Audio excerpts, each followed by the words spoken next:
Climate change is the most complex issue of our time. It must and can only be tackled with a coordinated approach that matches this complexity.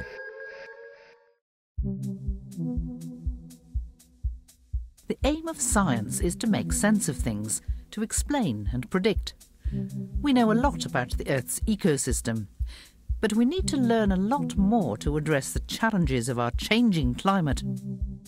We're tackling a very complex problem in looking at climate change. We're trying to understand the whole Earth system, how the components work together, and we've been, as a research community, working on this for 20, 30 years. So we've got quite a long way away into that problem.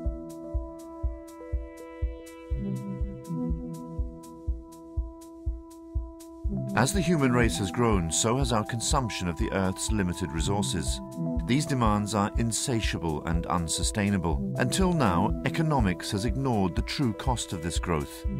We need a new set of principles that value our environment if we are to curb the flow of greenhouse gas emissions.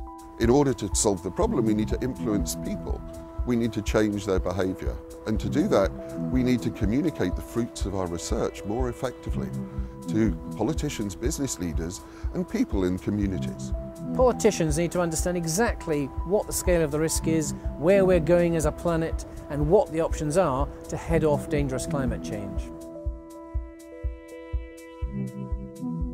Until now, business has been blamed for the problem. Whether or not that is true, business will certainly be part of the solution. For the first time, companies are beginning to see climate change not just as a threat, but as an opportunity. Well, climate change clearly represents a great threat, but it does bring opportunities with it as well. In terms of mitigation of climate change, in terms of carbon reduction strategies, for example, a whole raft of business opportunities. So what we need to do is build partnership with businesses, community leaders and corporate leaders, so that those that need the solutions and that can implement them work together with us.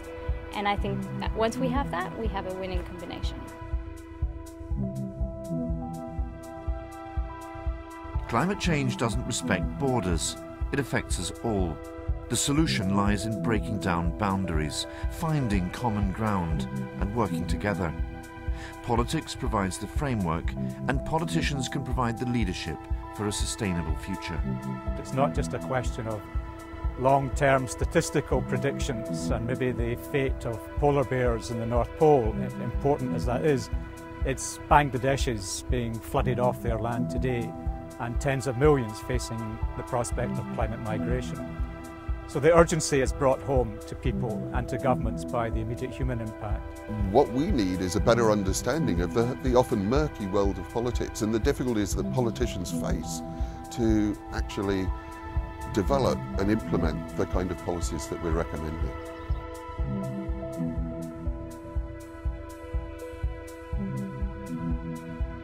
I mean, an analogy might be building some very complicated mechanism or structure like an aircraft. It doesn't make sense just to have the knowledge about how to do wings. You have to be able to do engines and avionics and a whole series of things and bring that together as a whole. It's exactly the same in tackling climate change. It's a big, complicated problem.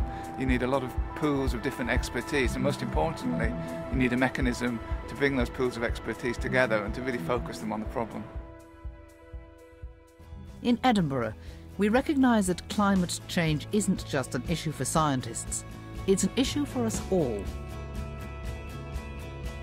The great universities have shaped the world in which we live, and for centuries, Edinburgh has attracted great minds across all the disciplines.